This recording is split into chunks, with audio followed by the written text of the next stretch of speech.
Oi pessoal, a gente vai falar agora sobre, outra vez sobre o EB2 National Interest Waiver, porque esse assunto realmente é muito importante, tem nos preocupado bastante.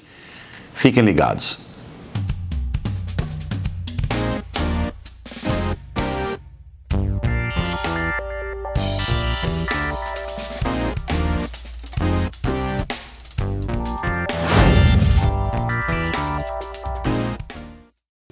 Então, pessoal, a gente tem recebido muitos pedidos de avaliação de processos de EB2, National Interest Waiver, principalmente em condições de RFE, NOIDs, Notice of Intent to Deny, e também Denials, negativa de processo. Então, processos negados. Fizemos um vídeo já agora recentemente sobre isso, explicando as situações aí de processos negados, porque às vezes cometeram erros. Além do oficial de imigração às vezes não ser bom, também temos pessoas que cometem erros na preparação do processo. Então, mas não são todos os escritórios. Obviamente que a gente recebe aqui um monte de pedido de revisão de processos, e quando eu vejo que o processo foi bem feito, está com critério, não estou falando também que tem que ser só bem feito se for da forma que a gente faz, não é isso. Mas eu procuro analisar, esse processo é aprovável? Toda a documentação foi apresentada, os argumentos estão bem feitos, está tudo bem elaborado, de uma forma que foi feito realmente da forma que justifique o que esse cliente pagou. Então, a gente tem visto coisas meio misturadas, né? Temos visto pessoas que trazem processos extremamente mal feitos, tá? E pessoas que trazem processos bem feitos, que a gente está vendo ali que o oficial que quer negar o processo não tem culpa nenhuma, aquele advogado ou aquela advogada que preparou o caso. Tá? Mas vamos trabalhar com a opção daqueles que querem que a gente reveja o RFE para ter uma opinião sincera sobre o que a gente acha da chance de ser aprovado, ou até mesmo se o caso foi negado, as opções que você pode ter. Vamos falar sobre isso rapidamente. Se você tem um RFE, num caso de EB2, National Interest Waiver, tá? Em qualquer caso, na verdade, mas a gente está falando especificamente do EB2 aqui. Então, o EB2 National Interest Waiver e o seu RFE, ou Notice of Intent to Deny, o NOID, foi emitido quando você trabalhava com outro escritório de advocacia que estava preparando o seu processo, estava ali representando perante a imigração. A gente pode fazer uma revisão para você, tá? Não quer dizer que todas as vezes que eu fizer a revisão, eu vou dizer que você tem que tirar o processo daquele escritório e trazer para a gente aqui. A gente não faz isso, tá? A gente só faz isso realmente se perceber que não tem como continuar com o processo da forma que estava. Se realmente, por exemplo, se você não usou um business plan no processo de EB2NW, e no caso o seu projeto não tem nada a ver com pesquisa científica, você fez um professional plan ou um personal plan, seguramente nós vamos indicar uma mudança drástica na hora de responder esse RFE, porque se você for ler o RFE, vai estar falando de business plan em vários lugares, praticamente está, como a gente fala aqui nos Estados Unidos, all over the place, no RFE, o pedido de um business plan, tá? Então, esse já é um fator que vai nos levar a sugerir que você realmente refaça esse processo para dar entrada na imigração de uma forma mais forte. Ou então, responder o RFE de uma forma que não prejudique muito. Às vezes o oficial não gosta que você tenha um business plan somente na hora do RFE, quando você não mencionou nada que estava fazendo um business plan antes. Tá? Então, você fala que tinha um professional plan. Depois que chega o RFE, você quer fazer então um business plan, às vezes funciona, às vezes não. Tá? Porque também o oficial pode achar que você mudou de ideia somente por causa do RFE. Então depende de como foi feito o processo. Então para a gente fazer uma análise nesse processo, a principal peça que nós precisamos é a carta de suporte feita pelo seu advogado ou advogada. Tá? Chama de cover letter, support letter, attorney support letter, pode chamar o que quiser, mas essa carta é a carta que seu advogado ou advogada preparou para você, mostrando como você qualifica em todos os critérios do EB2NW, não só do EB2, mas também da parte do National Interest Waiver, obviamente. Então essa carta é muito importante, porque ali tem os argumentos que foram feitos em seu nome para que a imigração possa entreter o seu processo e dar uma decisão no final. Então a gente tem que analisar, porque na hora de responder o RFE, se a gente for ser contratado se nós formos contratados para responder esse RFE, você não vai querer que a gente responda coisas conflitantes com o que está lá, a não ser que tenha que ter o conflito realmente, porque o que está lá não dava para aprovar mesmo, tá? Nesse caso é até melhor fazer um refile automaticamente antes de responder até o RFE. tá? Para evitar qualquer tipo de problema lá na frente, ou pelo menos para diminuir a chance de ter algum problema lá na frente. Nunca se sabe o que vai acontecer, né? Claro. Mas basicamente, como é que a gente faz então essa análise de um RFE de outro escritório, ou uma pessoa que fez sozinho o processo até também? Logicamente que a gente tem um valor que cobramos para o EB2NW, tá? E nós temos aí uma forma de dividir esse valor, sabendo cada parte do EB2 e do NW, quanto vale a argumentação de cada parte dessa aí.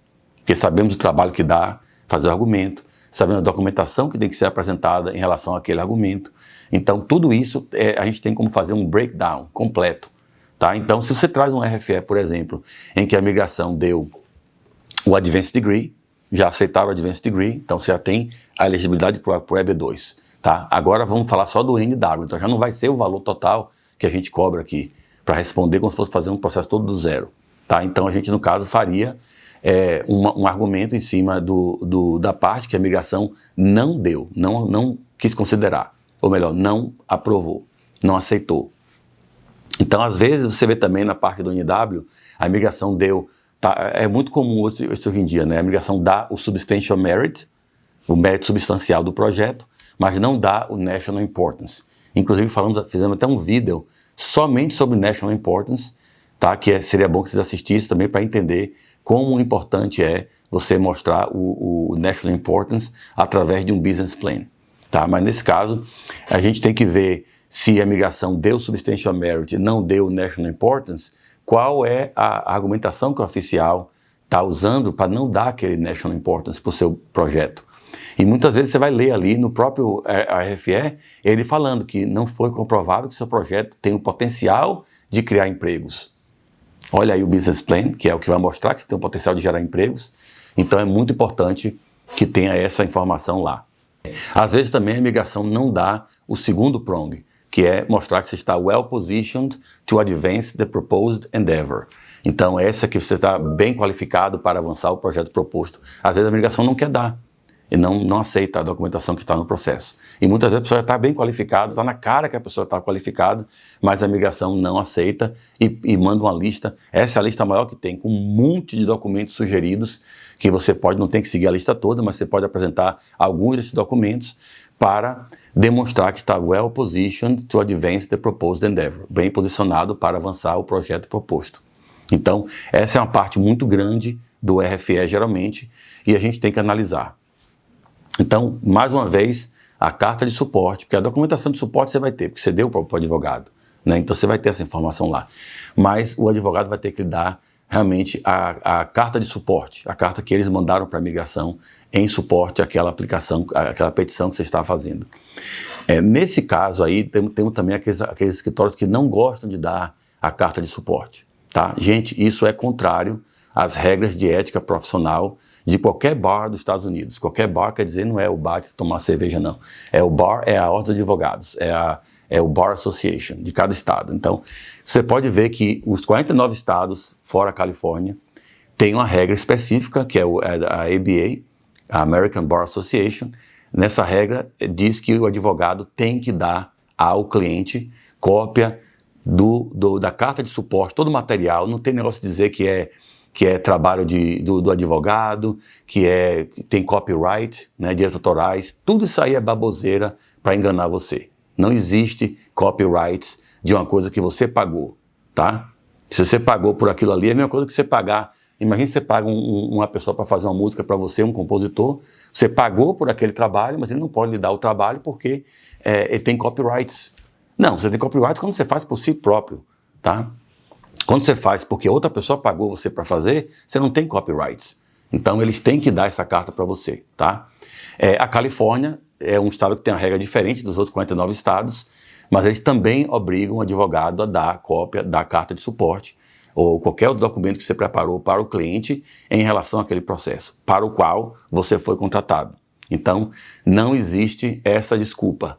E o advogado tem que dar esse documento a você num prazo razoável, porque você está agora com um RFE ou até um NOID e tem um prazo para responder.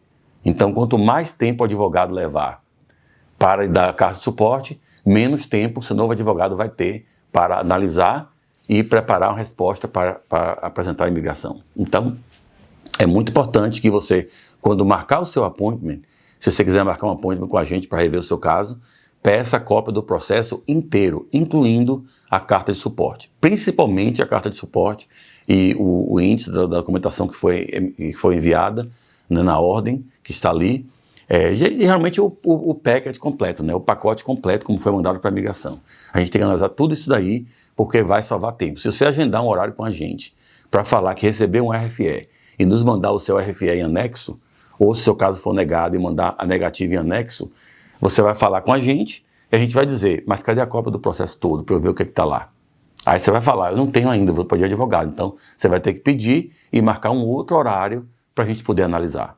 Então, para você ganhar tempo, receber um RFE, receber um NOID, seu caso foi negado, automaticamente fala, eu quero cópia do meu processo inteiro, porque eu vou analisar com outro profissional. Você tem o direito de ter essa análise feita por outro profissional, tá? Tranquilamente. Então, nesse caso, os nossos clientes aqui, inclusive, não tem esse problema, porque já recebem cópia da petição assim que damos entrada. Inclusive, também resposta de RFE, a gente, antes de mandar para a imigração, manda a cópia para o cliente. Então, aqui ninguém vai ligar para a gente pedindo isso. Se os clientes tiveram um RFE e quiserem pedir a opinião de outro profissional, pode ir, tranquilamente, toda a documentação está lá já, tem tudo prontinho, não tem nenhum problema, a gente não tem nada aqui a esconder. Mas alguns escritórios, infelizmente, têm a esconder. Não sei o que eles estão escondendo, mas eles realmente não gostam dessas cartas. Tenha o cuidado de exigir já a sua carta de suporte, a cópia da sua carta de suporte, antes de fazer a consulta com a gente aqui, tá? Então, daí a gente vai, como eu estava falando, então a gente vai analisar o que é que foi dado e o que não foi aceito e apenas cobrar você pelo que não foi aceito. Tá? O que já foi aceito, obviamente que eu não vou cobrar, mas o que não foi aceito, nós vamos fazer uma estimativa para você do que seriam honorários e também se tem outros serviços que vão ser necessários, como por exemplo um business plan que não foi utilizado, a gente vai recomendar fazer um provavelmente. Às vezes a carta de expert opinion, a carta expert opinion letter, às vezes não foi feita da forma que a gente gosta de fazer aqui, então a gente vai sugerir a você, se quiser melhorar essa carta, vai ter um gasto adicional, provavelmente, mas pode ser feito também. Então, são coisas que podem também ser incluídas no custo final para responder o RFE, para responder a Notice of Intent to Deny, ou para fazer uma motion, no caso de uma decisão negativa, ou até mesmo o refile, tá? No caso da gente fazer essa resposta do RFE e cobrar parcialmente pelo trabalho, porque apenas eu vou está cobrando pelas partes que não foram aceitas pela migração. Se depois o caso, mesmo assim, for negado, porque isso pode acontecer, a gente vai então cobrar você apenas a diferença do que foi cobrado e do que tinha sido aceito no outro caso, para refazer aquela parte também e mandar no refile, porque eu também não vou poder aproveitar o que outro profissional fez num processo novo. Então o refile vai ser o que a gente cobra normalmente, menos o que você já pagou no RFE. Nós temos aqui uma taxa de refile para os nossos casos, caso for negado, que são apenas $1.500, tá? Se esse vídeo for assistido daqui a 2 anos, 1 ano, pode ser que seja um valor diferente ou não tenha nem esse valor, as coisas podem mudar, mas hoje, em 2023, a gente está cobrando $1.500 para fazer um refile do caso que nós fizemos, que nós preparamos para você. Tá? Porque sabemos que esse processo, para ter sido negado, tem que ter sido por erro de um oficial de imigração, tá? Porque a gente não vai pegar um processo que não qualifica. Então, nesse caso, a gente tem aí que fazer a análise do seu RFE, ver o que foi dado, o que não foi dado, e daí cobrar apenas pela parte que não foi aceita. E no caso de negativa, praticamente seria um processo inteiro. Então, muitos escritórios vão oferecer fazer o refile para você, tal, por grátis ou por uma taxa, tal. Então, aí você pode escolher se quer continuar com eles ou se quer partir para um escritório novo, tá? Então, a gente tem aqui essa opção para você também. Não quero que você ache que toda vez que você receber um RFE, eu já falei isso no início do vídeo, mas eu vou falar agora para arrematar e concluir esse vídeo, não é toda vez que você recebe um RFE que você realmente tem que contratar um novo advogado, tá? Muitas vezes o RFE vem de oficiais que não querem aprovar o seu caso, estão apenas justificando a possível negativa que vai ter lá na frente. E às vezes também o caso é negado por conta disso, oficiais que não querem aprovar ninguém, Não adianta você ter qualificação boa, ter um projeto bom, ter um business plan legal, o caso vai ser negado, infelizmente, por alguns oficiais. Mas temos que salvar pelo menos aqueles que sabemos que o oficial está em dúvida, até às vezes do que você quer fazer realmente como seu endeavor, como seu projeto, porque nenhum business plan você mostrou no processo, tá? Então, eu espero que esse vídeo dê a você outras opções para ter um sucesso no seu sonho americano.